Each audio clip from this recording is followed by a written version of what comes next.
আন্তঃৰাষ্ট্ৰীয় খ্যাতিসম্পন্ন ফুটবলাৰ টছেন বৰা ডিব্ৰুগড়ৰ অসম চিকিৎসা মহাবিদ্যালয়ত সংকটজনক অৱস্থাত চিকিৎসাধীন হৈ আছে।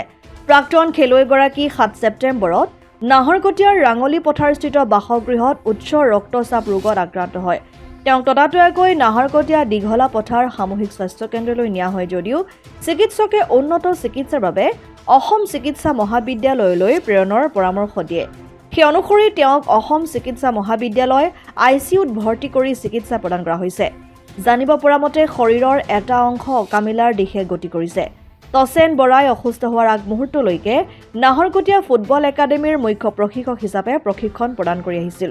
তেওঁৰ অসুস্থতাৰ বাতৰি বিয়পি পৰাৰ লগে লগে অনুগতসকলে টছেন বৰা অতি সোনকালে সুস্থ হৈ উঠাৰ কামনা কৰি ভগৱানৰ ওচৰত প্ৰাৰ্থনা জনাইছে।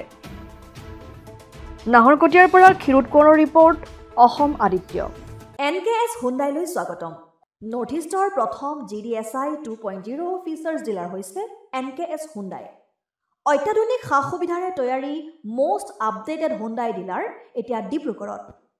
আমাৰ NKS হুণ্ডাই ডিলাৰত open sales consulted room, customer ৰুমৰ লগতে পুৰণি গাড়ীৰ এক্সচেঞ্জ ফেচিলিটিও ৰখা হৈছে।